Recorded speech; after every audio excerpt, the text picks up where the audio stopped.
This week on the Rutledge Perspective, we're really contemplating some words and some statements and the perspective that each of these gives.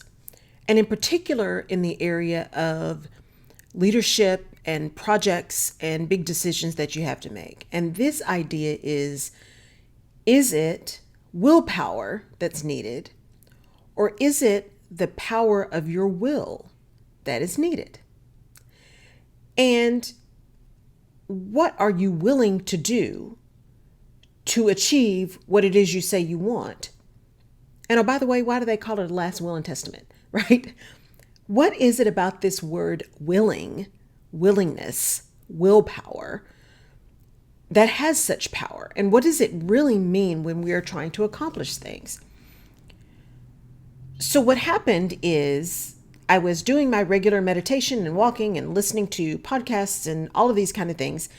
And I was listening to Hidden Brain. And instead of switching to the other podcast that I listened to, I got distracted thinking about some things and doing my prayer. And the next episode came up. And it happened to be talking about Thomas Jefferson. There was an author who'd written a book, and it happened to be talking about him and the institution of slavery from a historical perspective, and about the work that he did, his conversation with Lafayette about the institution of slavery, because as a Frenchman, just very, very much opposed to that, Lafayette was. And how Jefferson actually himself was opposed to slavery, although that was something, that institution very much supported his lifestyle, very much supported his business and his wealth. Yet he was very torn and struggled from the writings that we've seen with the institution itself, with owning other human beings. And so there was a whole conversation around, the power that he had, and would we be having these conversations about him had he really fought for the abolishment of the institution of slavery at the time? Because it was originally in the draft documents, and then it was taken out because no one wanted to anger the Southerners as they were getting ready to go into this war for the independence of the country. And the host, just kind of in passing, as part of the conversation, said he just didn't have the will. He knew what he wanted to do, but just didn't have the will to do it. And that made me pause, because those who work with me, one of the key things I ask, and there's the 4 key questions I ask, right? Who you are, where you are, what you want, and what it's going to take to get there. And included in that, what it's going to take to get there, is what are you willing to do to get the thing you want? What action are you willing to take? Because just knowing what it takes is very different than doing what it takes. And this is not only for you as an individual, but as a leader as well. What are you willing to tolerate? What are you willing to invest in? What are you willing to take ownership of, to be accountable for? And when I butt that up against this whole idea of willpower, which we talk about willpower a lot in terms of doing things that are hard, right? Having the willpower to not eat sugar, having the willpower to make sure you're going to the gym, having the willpower to do those things that it's like, if it's healthy for us or good for us, but we don't really want to do it and it's just hard, we have to have willpower. We have to have willpower to make it done. It's as if the willpower is something that forces us to do something we don't want to do. And so I would offer that, is it really willpower that we should be seeking, tapping into our willpower? Or should it be that we are tapping into our will for something, a positive movement as opposed to a pressure movement? It's just like my podcast that was several months ago that I talked about putting some grace in your hustle, right? We put so much pressure on ourselves about hustle, grind. If you don't have it, it's because you're not working hard enough, and all of this madness and lies and head trash about that, when what you need a lot of times is just grace. You need to just take a minute and pause so you can have the energy to keep going again. It's the same thing with this idea of will. Sheer will to get things done. And if you are leading people, you're trying to make a project happen, you're trying to build a business, not only what are you willing to do to make it happen, right? That kind of, I am willing to do anything. I will just, whatever it takes, I'm just willing to do it. that has more of a negative connotation, you got to push through, as opposed to that whole idea of a willingness to do something, right? Instead of forcing something through your sheer power of will, what are you willing to do, right? What is it something that you want so bad that you are willing to do whatever it takes to make it happen? And that difference, I believe, is something that either catapults us forward or keeps us constantly in the battle. Oh, you just got to have willpower. No more sugar. Exercise every day. Make sure you're doing your morning meditations every day. Read your mantras every day. All of these things that we put pressure on ourselves to do, and then having the willpower to do them, solidifies the pressure points, solidifies that it is not something we want, not something we really desire. It's just something we gotta do, something we should do, or something we're supposed to do. Willpower leaves a connotation of something that is hard or untenable, something that you don't like, that you don't want, that's unpleasant, that we just have to power through. And that mindset, I believe, can sometimes be a setback for us. And that if we turn our perspective and say, what is it that I'm really willing to do? What am I willing to take on in order to achieve the outcomes that I desire? And turn it into a want, a desire, a tool to use to achieve that which you say you want. What am I willing to do to make this happen? What am I willing to do to learn that language, to get those last 10 pounds off, to build this business, to move into that CEO role, to build a team that is unmatched in my industry? What am I willing to do that?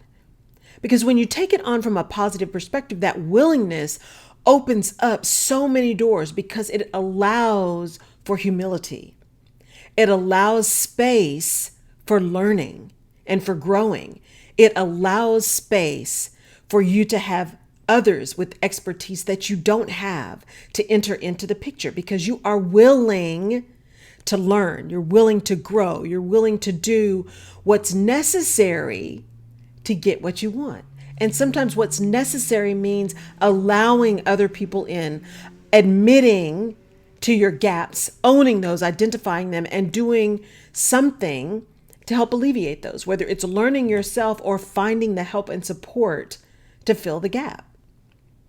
So instead of forcing ourselves by sheer will to make something happen, having willpower to stop the sugar, to do the exercise, how about turning that on its head and saying, what am I willing to do to get these last 15 pounds off? Because I know that by doing so, I am going to feel so much better. I'm going to have so much more energy. And yeah, by the way, I'm going to look much better in the clothes that I have. To my own aesthetic, not for anyone else's, but for my own. What am I willing to do to get to the outcome that is so in my purpose? When I am leading people, what am I willing to do for this team? Right? What bullets am I willing to take for the team? And not in a negative way, although some of that can happen in a corporate setting, but in a way that says, by me standing up and being willing to hold myself accountable, I can, in turn, hold others accountable because I am not holding myself above anyone else. I am holding myself to the same standard to which I hold everyone else. And I am willing to be held accountable. I am willing to admit when I'm wrong. I am willing to be flexible enough to say, oh, that didn't work. Let's try out something else. I am willing, positive, to move in action to get the things that I need and to help those around me get what they need so that they can perform and engage and feel confident and use their competence to deliver with excellence. What am I willing to do as a leader to support those around me? Because leadership is about behavior, not about position.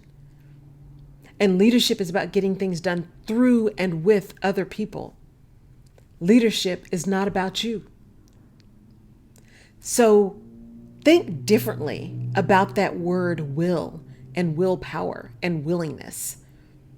Instead of just having the willpower to make it happen, what are you willing to do to make it happen? What are you willing to take on? What are you willing to learn? How humble are you willing to be in order to achieve that thing you say you want? To be that leader who builds great leaders, who encourages incredible output from people because they know that they are supported and that they are engaged and that they will be rewarded for their excellence. What are you willing to do to become that leader, to become that person? Let me know what you think in the comments. This is really something that has stirred my soul as I was listening to this over the weekend, is what are we willing to do, truly willing to do, to become the leaders we want to become, to deliver the businesses we want to deliver, to reach the promotions we want, to have the families we want, all of those things. What are we willing to do in order to make that happen? Have a fantastic rest of your week. I thank you so much for tuning in and for listening. I hope to catch you on Fireside. It will be Thursday evening, and starting in September, I'm going to move it to Wednesday evenings, just so I can have some time with family that is much needed on those Thursday evenings. So thank you for tuning in. Thank you for listening. Please leave us a 5-star review. Send us your comments. Let me know what else you'd like to talk about, because I take that stuff seriously, and I really do incorporate it into the topics coming up. Take care, and we'll catch you next time. Bye-bye.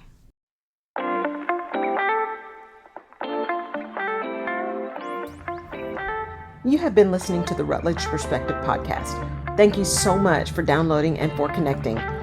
You can find previous episodes of the podcast on my website at laurelrutledge.com/podcast. You can also find me on social media at Laurel K. Rutledge and/or The Rutledge Perspective. And I'd love your perspective on the things we talk about. And if there's a specific topic you want me to cover, just let me know. And please share this podcast with someone in your village who may need this little piece of perspective today. And if you're so inclined, I would really appreciate a 5-star rating and review on the platform of your choice. Apple Podcasts and Spotify reviews are particularly helpful. Thank you again for listening. Take care.